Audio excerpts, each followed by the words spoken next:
Welcome to the Veterinary Project Podcast, episode 047. Welcome to the show created by vets featuring absolutely no pets. This is the Veterinary Project Podcast, hosted by Dr. Michael Bugg and Dr. Jonathan Leicht.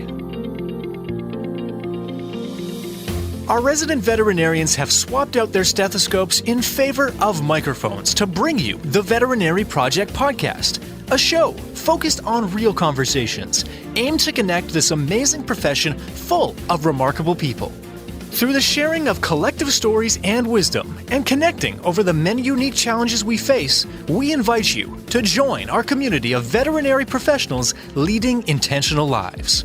And now, here are the hosts of the Veterinary Project Podcast, Dr. Michael Bugg and Dr. Jonathan Leicht. Welcome back to the Veterinary Project Podcast. You have yours truly, Dr. Michael Bugg, Dr. Jonathan Leicht. Mikey, happy Friday. How are you? Happy Friday, Jonathan. I'm doing well. You got a lot of pep. I like it. Early morning recordings, we get the best of you. It's amazing what coffee does for you. There's lots of action to go today. There's only one way to do it, and that's to have some enthusiasm to be able to tackle the day. Big day today, lots going on. You might as well start it on the right front. You're good at that. It doesn't matter how much kind of shit is going on. You always bring the enthusiasm. I don't think there's a different way to do it. There's about 100 things in the background that I know I need to do and to tackle and all the rest of it. But you get to consciously make the choice of how you want to look at it. And I see that in every day. You can have a positive attitude and start to move through, or you can have a negative attitude and just let it all run you down. What do you want to do? Literally, you have the choice. No, I just don't see the point of going the other way. It's not as much fun, and it drags other people down, and then it all goes to shit. If it's going to go to shit either way, I might as well enjoy it on the positive end. Yeah. When we jumped on before we hit record, it's very smoky here because of all the forest fires. And I was like, Jonathan, is this smoke coming from your hair? Because you look full. It looks like your hair's on fire, but handle it well. It's excellent. We've got our Bridgeland Vet Clinic. It's opening in 2 weeks and counting. So we are literally taking in all of our equipment right now. We have the mill work going in. We have plumbing in. We have flooring coming in. We have Wi-Fi and IT coming in. We have all of our employees getting ready to come in on the 26th. At the same time, as you see from my shirt going on, there's lots of action within Mosaic happening right now as well, too. So we've got some really great discussions happening today around recruitment strategies and some really important pieces. So you name it on the front, it's happening. It's exciting. Yes. I follow you on Instagram. Obviously, I saw your big Bridgeland Vet Clinic sign going up on the street, like getting lifted up with the crane. Do you know how much time we had before that showed up? 0. The guy literally showed up on sign. We're like, oh, if you can give us a week or two, that would be great. These are the things you have to roll with. And there's probably about 10 of them. Candace, my wife, is really joking with me now. Our site super, Dimitri, who's fantastic with WD Construction. She's like, he's your BFF right now. I'm like, yep, he's on speed dial. We are literally talking about 6 times a day, just on small things, but decisions that need to be made. Yeah. That's the way it works right now. Yeah. It's funny because you and I'll chat, I don't know, 10 times a week or like more if we count texting. And this week we just couldn't catch each other, missed calls every day. And this is our first time connecting all week, I think, because it's just been like running around. That's it. Yep. And we've had some pretty important meetings and we've got lots of action happening on the Mosaic side. So they are interesting times. Yeah. Nice. Yes. So what's happening on your front? That's enough about me. What about you? Well, when I chat with you, I feel like I'm lazy because it's not as busy over here. The apartment renovation is going very well. Yep.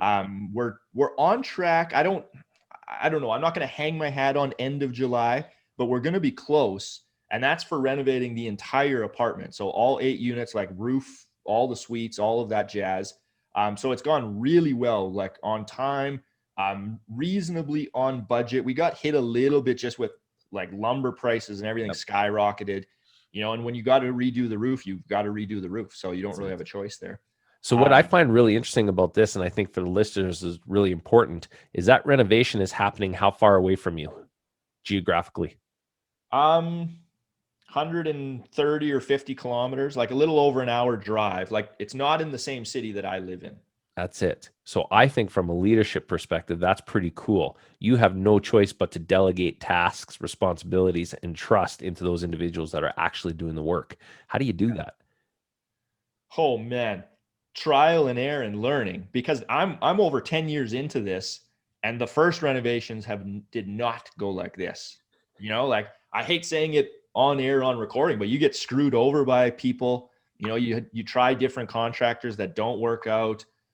So it's taken us a while, and now we have guys that we completely trust and know exactly what we're up to, where it's like I can go out there once a week, and the other days of the week they're there, the whole crew's there working on task, and they know what's what. But it took 10 years to get to this point. I think that's really important, that it just doesn't happen overnight. You can do it, but it's not going to go smoothly.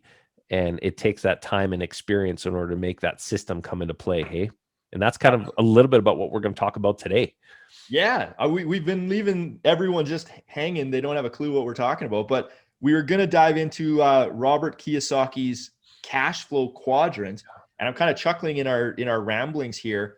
You get to see elements of it as you put on different hats. Like you put on the business hat and the employee hat and the self-employed hat and the investor hat.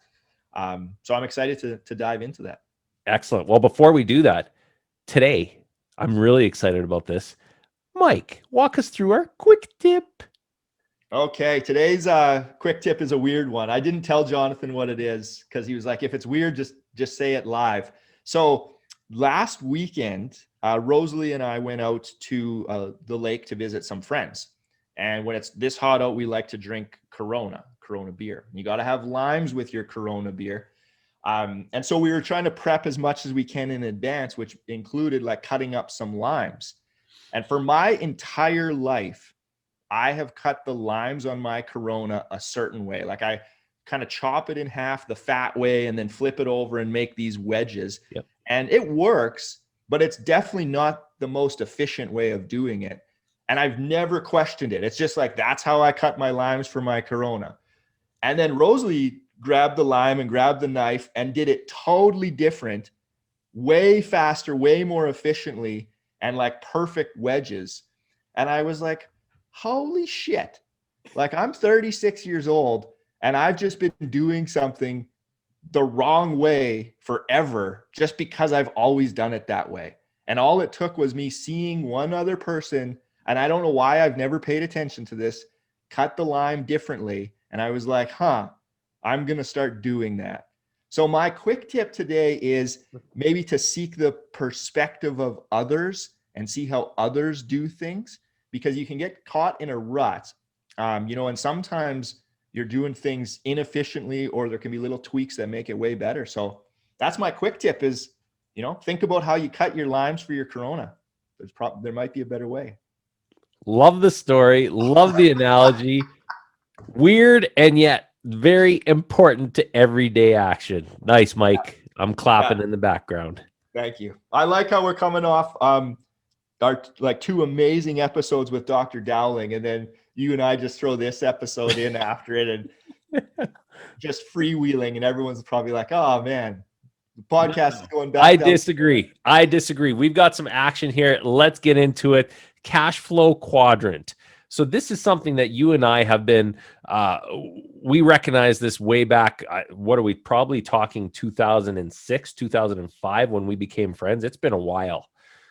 And looking at Robert Kiyosaki's work, for anybody that doesn't know that name, he is the author of Rich Dad, Poor Dad, a book as a basic investment and or way of life. If anybody hasn't read it, that is the very base for a growth trajectory in this style of thinking and way of life. Would you say, or would you agree?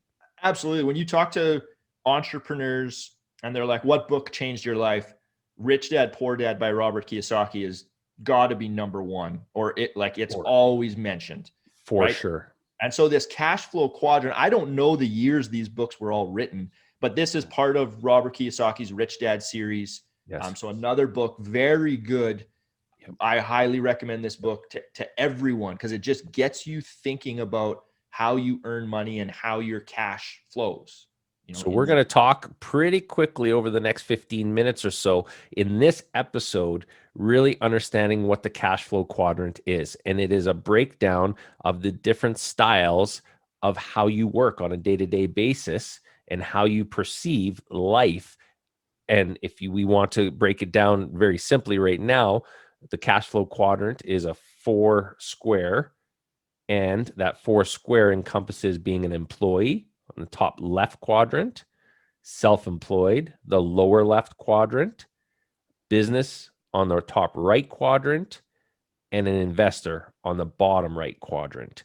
And we're going to walk through those because this is very important as we have gone through our psychological changes as much as our physical business changes over the years. And Mike and I have had many discussions on this, and Mike has caught me out. And I've thought about this from my dad's work and from other businesses I've been a part of. Where do you want to be? And this quadrant really makes you think big picture about that. Yeah. So let's walk through it a little bit more, Mike. What's your thoughts on the cash flow? And take me a little bit further if I haven't explained it enough from your perspective. No, I think you explained it well for podcast listeners, because I know you can't see it. Picture just like a big cross, and that creates the 4 squares. Before we dive in, a thing I do want to say is none of the quadrants are right or wrong. Yeah. They're just different perspectives, right? A lot of times, sometimes people will feel like, oh, the employee quadrant is being attacked and it's bad. And it's like, no, that's not the case. The point of all of this is just perspective and awareness around how are you earning your money. And then, as you said, consciously deciding, okay, this is the quadrant I'm in currently. If I want to be in a different quadrant, what do I need to do to operate in that quadrant? So I just want to open with that disclaimer. None of the quadrants are right or wrong. And number 2, you exist in multiple quadrants at the same time. This isn't one of the 4 only. Like, even in listening to your intro, there's elements of, I think, almost all 4 of the quadrants in how you live your life, Jonathan. Right? So it's very fluid. It's just a framework and a perspective. Perfect. Fantastic. Right. So if we're looking at this from a veterinary perspective, our goal is to open up that different perspective, because there's a lot of talk in veterinary medicine about business and corporate consolidation. Our goal over the next couple of episodes is to say, hey, even if you're in the E as an employee quadrant, what else is out there for you to be able to improve and engage and add to from a life standpoint if you want to look further at rather gaining skills, whether it's within the S quadrant or B quadrant or I, and or adding money in terms of what you want to do lifestyle wise, paying off debt, etc. There are ways of doing it. You're looking at 2 individuals that have done it, and we want to be able to share that knowledge with you. So let's start off, Mike. We're going to start in the E quadrant, that top left portion of the cross.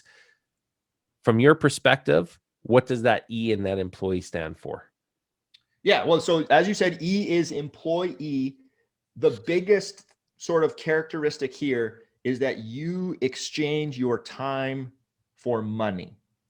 Yep. So the amount of money that you earn is going to be determined by the amount of time that you work. Now, in the veterinary industry, this can get a little bit blurry because it'll be a combination of time and value in terms of services delivered. But long story short is you still have to show up at the veterinary clinic, see the cases, put in the work to earn that paycheck. That's correct. So that's the E quadrant. And if we're looking at it, this is where most individuals are within a business or organization. As Mike said earlier, there's nothing wrong with this. For being in that worker, in that employee style, you're changing your time for money. And in return, then the employer trades that for money, benefits, and also in many ways, a decreased amount of responsibility, meaning at the end of the day and to whatever time frame, you get to walk away. And in many times in veterinary medicine, that's not possible, but you do get to walk away and step back from the responsibilities that are outside of an employee, more related to the S, B, and S and B quadrant. Yeah, if we were to look at some of the pros and cons of the E quadrant, The pros would be, as long as your employer is reasonable and secure, should be like safe, reoccurring paychecks, right? Regular income hitting your bank account. So you know when it's arriving. You don't have to second guess and worry about it. It's every 2 weeks or it's every month. Yep. So that would be one of the pros. Another pro, as you said, in theory, now I know this is very difficult in vet medicine, you should be able to leave work at work. Yep. Right? Because, if the roof on the building starts leaking, or, some supplier or some inventory item, there's a delay in shipment and all that, in theory, that's not supposed to be your responsibility. Yep. Right? That falls on like the business owner and the managers. So those would be some of the pros. And another pro actually is in terms of risk. Like financially, it would be the lowest risk quadrant, because when you think about going to work, it's like, well, what's your output? Like, you need some gas to get to work unless you walk, and you pack a lunch. Like, those are your expenses. There's no expenses really. So there's no financial risk, right? It's not like you need to put up $1 million before you can be an employee. That's correct. Yep. Right. Very briefly, a couple of the cons. One, you're in the highest tax bracket, so you're paying a large amount of taxes for being an employee. And I think from a con perspective, you are giving away your time for money. If you're on a salary and or on an hourly wage, you're only paid for those times that you are on the clock. Yeah. And to elaborate on that, where I see that as being the biggest con is your income is capped, because there is only 24 hours a day. So you take 24, you chop off 8 for sleeping and a few other for whatever. There's only so many hours you can work. Yep. So that's the maximum amount of money you can earn. That's correct. All right. Excellent. Let's move then into the S quadrant, keeping this very brief for everybody here. What does it mean to be in the S quadrant, which is the lower left of our cross? So the S quadrant is someone that is self-employed. So a lot of the features of being employed, we're still exchanging time for money. The main difference is you are your own boss. Yep. So instead of having to report to someone else, you're reporting to yourself, but you're still the one that's going out and doing the work. That's correct. So in veterinary medicine, I've done this when I left my initial first job in veterinary medicine and became a locum. I moved into the S quadrant very quickly, which meant then I got to determine when I worked, where I worked, and how much I worked, but it was still very much dependent. Income coming in was only as good as the amount of time I gave in all of those clinics. Mm-hmm. So, I mean, from a pro-con perspective, probably would be very similar to the employee. Some of the pros, maybe a bit more flexibility. You got to pick your schedule. You got to pick how much you worked. Yep. Generally, you will get paid a little bit more, right? But there's probably more expenses on the back end. I'll let you speak to that because you have more experience in the locum world. Yes, this is a piece that I think is missed right now, because there's a lot of allure in the locum world right now, both vets and technologists. And what I see is, again, I don't want to go into the tax implications because there's differences between the US and Canada. But at the end of the day, if you're in the S quadrant, you're still paying quite a bit of tax. You're in the higher tax bracket, unless you're incorporated and doing some other things. So I don't want to go into that end. But there's invoicing, there's administration, there's paying for your own gas, insurance, contracts, malpractice insurance. All of those pieces eat away at those profits on top of the health and benefits that you no longer gain, and those extras in terms of CE allowance, travel allowance, all of those pieces which you gain as an employee for the right employer. You no longer have that paid for you. And we look at that in our businesses as being about 10 to 15%, depending on top of your wage. So you have to charge more, of which sometimes employers are going, I can't afford that wage that you want to pay. And or I can do that short term, but long term, I would rather have less locums in my business because of the expense that it is. So that's a con as well. My goal is to use as little of locums in the long term as possible, and or bring them in as employees because of the cost of the business. And it's hard also when you're an S, you're working on your own. You are your own, and you're not part of a bigger team, and or you're jumping from team to team. That is another piece that I see within veterinary medicine right now that's being missed. Is there's something to be said for being an employee as part of a team and being able to grow together and go through the challenges and successes. As a locum, you're coming in and fitting in a spot. You're getting paid well for that, but then you're stepping away. And as a business owner, I'm not putting as much into a locum as I am as an employee on purpose, because that is my long-term goal. Yeah.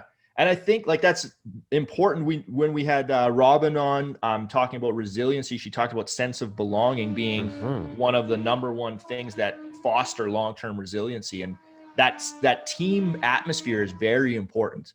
So I think that's important to point out, because sometimes people be like, oh, I don't want to be an employee, I got to move on from here, but it's not all bad. So a year and a half in, I remember that I was done with it. Yeah. And I was doing pretty well, but I want to be part of a team. I wanted more, and I wanted attachment. Let's move over to the B side now. So if we're looking at the B, which is in the top right corner of the cross, we're now dealing with the business owner. Tell me what that looks like, Mike, from that cross side. Okay. So in an ideal world, what the B quadrant should look like is that your income is not dependent on active work. So you have a system in place, processes, systems, people that generate income, whether you are there or not. Now, the reason I said in sort of in theory, in a perfect world, is many people will think they're in the B quadrant, and they do. They own a business. It has a business number, but they actually run their business like they're in the S quadrant. And why is that? Let's talk about that, because this is important, especially in veterinary medicine. Yeah, this is very important in veterinary medicine. The classic example would be the veterinary clinic owner, which is a business owner, but they're working in the business. And if they pull themselves out of it, the clinic would basically collapse, because they're seeing the appointments, they're doing all the books. So that's not running like a full-on business. So if I'm hearing it correctly, because the classic definition of moving into the business owner quadrant is that you are not changing time for money. But what you're saying in veterinary medicine, in a lot of cases, is you still are, correct? Sometimes, yeah. I'm not I don't want to paint the brush too wide, because there are some business owners, and this is where you can be wearing both hats. You may run a veterinary business and you may run it very well, but you may still see appointments, and that's fine. You have your business hat on when you're running the business, and then you take it off and you put your self-employed hat on and you go see some cases. That's totally fine, right? Yep. It's just if you're, this is the awareness piece of, are you working on the business or in the business, is the classic saying. Snap right there. So anybody who wants to go into that further, I would recommend looking at the E-Myth by Michael Gerber. And there is an E-Myth Revisited version as well, which is specific to veterinary medicine. Go have a look at that. Well worth it, talking about, are you working in the business or on the business? That's a great quote, Mike. Yeah. And a couple quick just pros and cons on the business side. Some of the pros, again, in theory, your income is not capped, right? If your time doesn't have to be there, the business can earn more than 24 hours worth of income. That would be probably the biggest pro. It should be scalable, right? You could have multiple locations, franchises. Some of the cons would be the risk, right? To get that business going takes capital. You have to inject hundreds of thousands of dollars, maybe millions, depending on what your business is. So there is financial risk where it may not work out. Statistically, lots of businesses fail. I think it's 95% within the first 5 years. Now, that's not specific to veterinary medicine, but that's a big, big number. And if you're looking also at it from guarantees and sign-offs and all the rest of it, you are signing. If you are taking on debt, the banks will require you to sign cross guarantees, which attach yourself personally. So there is this view that, oh, no, it's a corporation, there's nothing attached personally. That would be ideal in theory. In reality, very rare do you see that unless you have a lot backing you within that corporation itself. Yeah, I've had to put up lots of personal guarantees.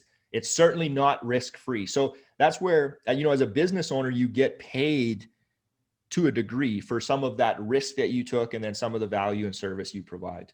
Fantastic. Let's look at the final quadrant, the I quadrant for investor. Mike, you and I have had this conversation multiple times to the degree of which both of us want to be in this quadrant and or playing in it, which we are to some degree already. Tell me what the I is and why this is such an allure to you specifically. And I love this about you. Yeah. So the I quadrant is an investor. So as an investor, you exchange your money for more money, right? Like basically you're making a financial investment in something that might be someone else's business. It might be a piece of real estate. It might be stocks, which is a stock is really just owning a fractional piece of a business. But you make your investment and earn a return. So your income is not dependent on your time again.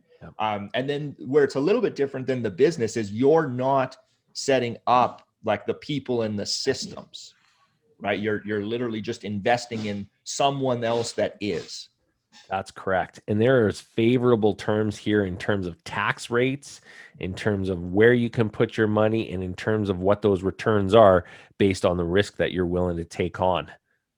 Yeah. And it gets complicated, right? Like, are you earning a dividend return, an interest return? So, I mean, the taxes get pretty nuanced, but yeah, you can play with it a lot. I mean, the biggest pro here is, again, it's infinity. You know, as much capital as you have, you can deploy. You don't have to be present. And it really starts snowballing, right? Like that's where, you know, people will say the rich get richer. And, you know, there is truth to that, because when you have a wad of capital that you can continually invest, that just keeps grabbing more capital to keep investing.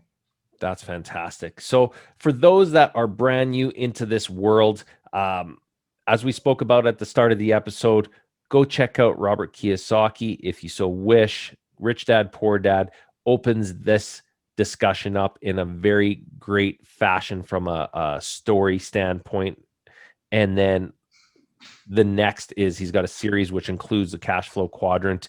We want to really open this up to veterinarians, veterinary students that are thinking about other ways in order to earn income and or to create the life and lifestyle that they would like. We're going to take this in our next episode to the next steps around creating passive income, which is the start.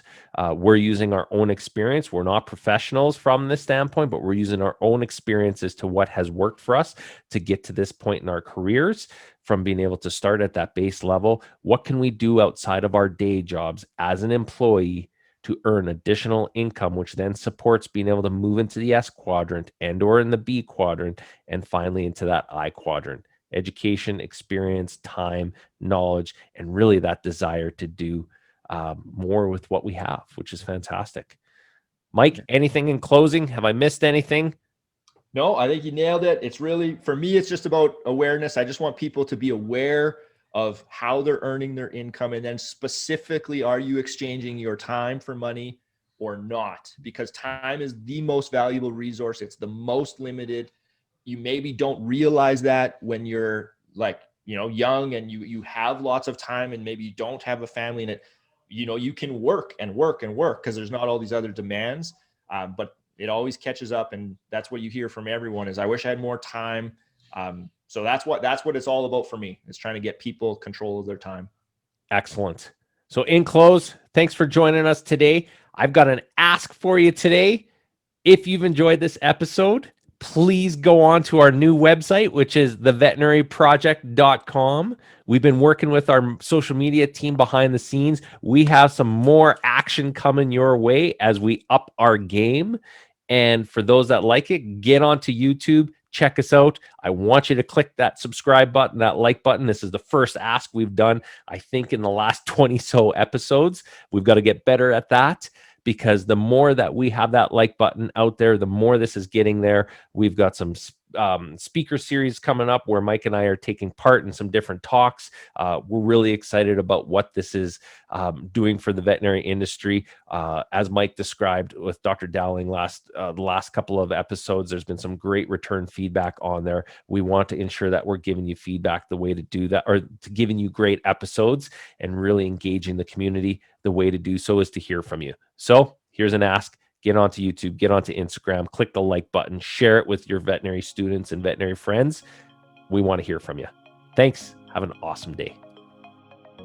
Thank you for listening to the Veterinary Project Podcast. As a recap, on behalf of our hosts, the Veterinary Project Podcast will be releasing new episodes weekly. So be sure to tune in as we bring you more conversations aimed at helping you enjoy a life well lived. If you enjoyed what you heard on the show and you want to stay in the know, please like, love, and or subscribe to the podcast on the listening platform of your choosing, as we're available on all the usual suspects. If you know of others that may benefit from these conversations, we'd love it if you please share the show with them, as this will help us grow our community to reach more and more veterinary professionals. Speaking of which, if you are a veterinary professional and would like to get connected with more like-minded individuals who are joining us on this journey, please send an email to theveterinaryprojectpodcast@gmail.com, and we'll invite you to be a part of our private Facebook group. General feedback, requests for information, or perhaps requests to be a guest on the show can also be sent to theveterinaryprojectpodcast@gmail.com. Dr. Michael Bugg and Dr. Jonathan Leicht, thank you for listening to the show, and we'll catch you again next week for another episode of the Veterinary Project Podcast. Bye for now.